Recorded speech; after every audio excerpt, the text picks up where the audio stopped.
Welcome back to another edition of A New York State of Mind. Hi, I'm your host, Ralph Miranda, and today we're going to recap the New York Yankees series with the Cincinnati Reds. The last game was last night, the Yankees with a 7-1 win. Max Fried, with another stellar performance, raised his record to 10-2, in fact became the first 10-game winner in Major League Baseball.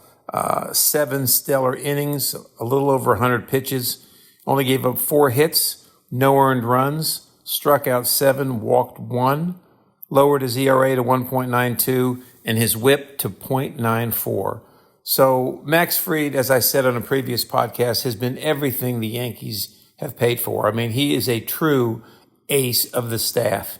And as a Yankee fan, and I'm sure everybody out there agrees with me, I shudder to think what would have happened had the Yankees not signed Max Fried, or had they not been able to sign Max Fried, especially after Garrett Cole went down. They would be in serious trouble.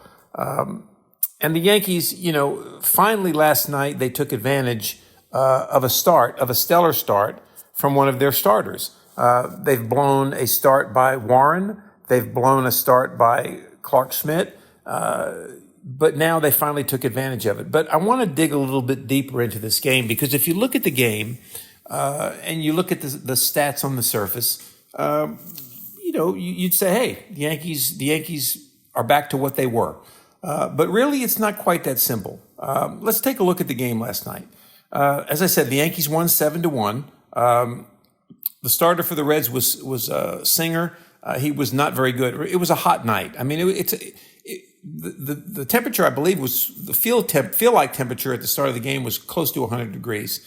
So it was not an easy night to pitch. It was not an easy night to catch, for sure, and just not an easy night to play baseball. But aside from that, the Yankees took advantage of Singer a little bit. But the only 2 really stellar performances last night at the plate were Grisham and Dominguez. Grisham was 4 for 6. He had an RBI, he had a run scored, and he had 2 doubles. And Dominguez was 4 for 5, 2 runs scored with 2 doubles. So those guys really performed excellently, but the rest of the team did not perform that well. The big blow was Jazz Chisholm. Jazz Chisholm hit a 2-run home run.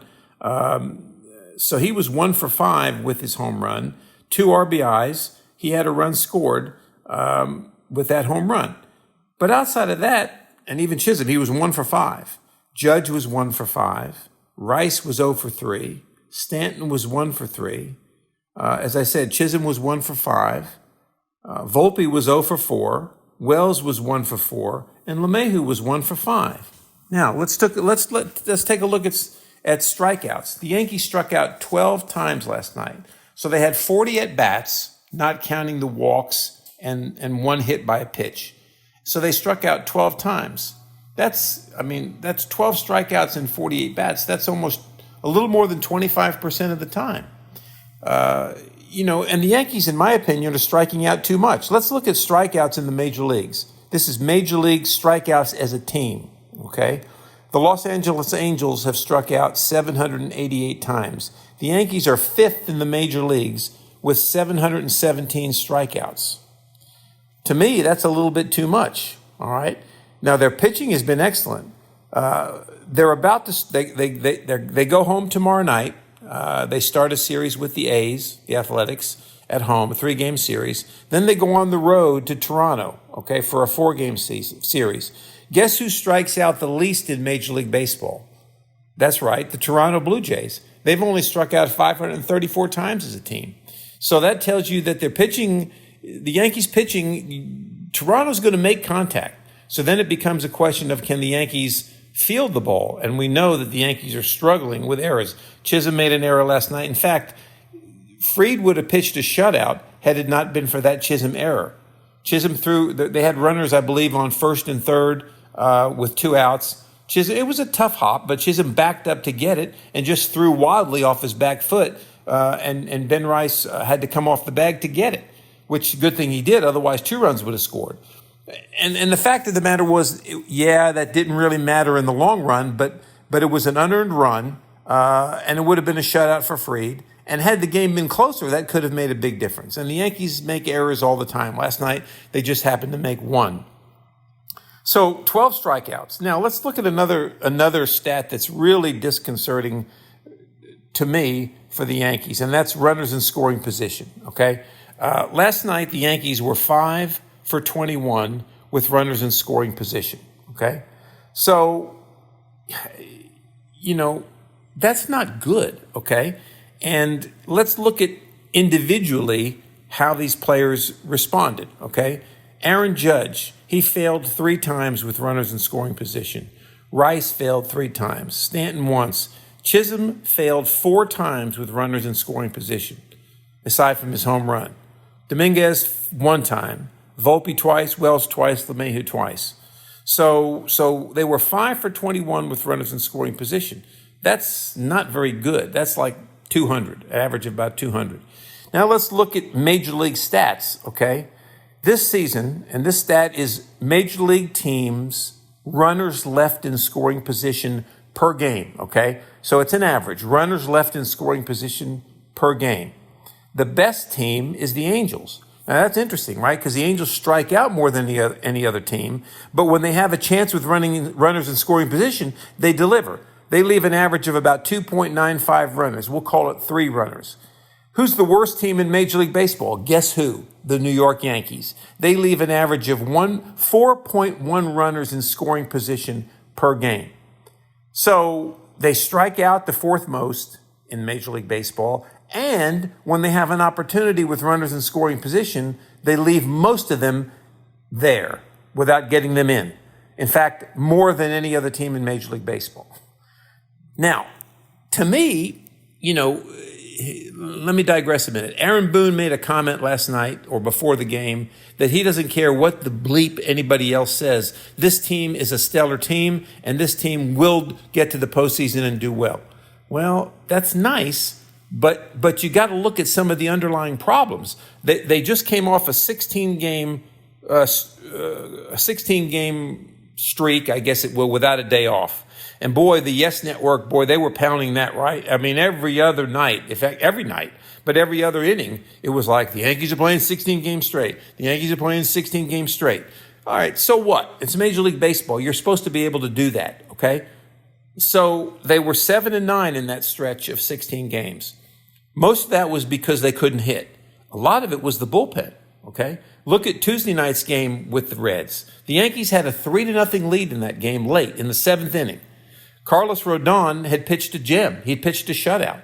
They bring in Loaizaga, okay? Now, here's an interesting thing. Loaizaga was sick on Monday night, okay? But he told them he was well enough to pitch on Tuesday. But yet he goes out there and lays an egg, gives up 3 runs to tie the game. They went back and forth, and as you remember, the Yankees lost it in extra innings. Their bullpen, it just is not very good. I mean, aside from Luke Weaver, who had a rough outing Monday night, but that was because he was off for about 10 to 12 days on the DL. He's going to be fine. Devin Williams looks like he's getting better. I don't quite trust him yet, but he's getting better. Cruz, some nights he's unhittable. Other nights he can't put the ball over the plate. Okay. Ian Hamilton, like I said, 1 out of 10 times he's stellar. The other times he can't put the ball over the plate. I'm not quite... The same with Leiter Jr., okay? Some nights he's stellar, sometimes he's... Now, that's baseball, right? But the bullpen has to perform in situations where you have to perform, okay? When you're trying to protect the lead late in the game, you got to be able to get it done. And as a manager, you got to be able to press the right buttons to get that done, okay? And it doesn't seem like that's happening. I mean, Boone, after what was it, Tuesday night, he said the press kept asking him afterwards, why'd you take Rodon out? He was done. And then finally they asked him again in a different way, and he's done. He was done. Well, did he tell you he was done? Now, Rodon's not going to come out and say, yeah, I said I was ready to go, but he took me out. 88 pitches. He had a shutout going. Why couldn't he have pitched another inning? Or at least send him out there, and if he gets in any trouble, then you take him out. And if Loaizaga was sick on Monday night, and he tells you that he's ready to go, I think I would have maybe kept him in the bullpen and made sure he was well, okay? So the Yankees, look, I said this many times before, the Yankees are a good team, okay? They're going to get to the playoffs. I just don't think they're going to get to they're definitely not going to get to the World Series, in my opinion, and they may not get to the American League Championship Series. I mean, let's look at the Yankees had like an 8 or 9 game lead at one point. Their lead now is down to 1 game over Tampa Bay. The Yankees are 46-34, 1 game lead over Tampa Bay, 3.5 game lead over Toronto, 7 game lead over Boston, 12 game lead over Baltimore. Okay, Baltimore's done. Boston is done. I mean, Boston to me is, I don't know how they beat the Yankees 5 out of 6 times. I think a lot of the things I've just got done saying was the reason for that. But regardless, Boston is done. Tampa Bay and Toronto worried me a little bit. I mean, I just got done telling you Toronto strikes out the least of any team, all right? And when it comes to runners in scoring position, let's see what Toronto does with that. Toronto, the Blue Jays, about 3.5 runners in scoring position on any given game. But Toronto worries me, and the Yankees have a 4-game series with Toronto coming up real soon at Toronto. That's going to be a really interesting series. If the Yankees can at least split with them, we're good. If the Yankees get swept, they're in trouble, okay? And I don't want to hear, I'm tired of hearing about it's a long season, you're going to have slumps. On our previous podcast edition, I said, this is just not your father's slump. Yeah, you can slump. That's part of baseball. But this is a fundamental problem slump, okay? This is a slump where it's not that you're hitting the ball well and they're not dropping or the other team's hits are dropping. This is a slump where you're not hitting and they haven't been able to hit with runners in scoring position at all. In fact, our producer, Nathan, made a great comment. He said the Yankees are like a prize fighter, okay? If they don't hit home runs, they have to win by knockout. They have to hit home runs. If they don't, they can't win on points. And that was a beautiful analogy. If the Yankees have to go the distance and they have to win on points, they can't do it, okay? They can't get runners home in scoring position. They can't get the runner home from second in extra innings. And that's the Yankees' fundamental problem right now.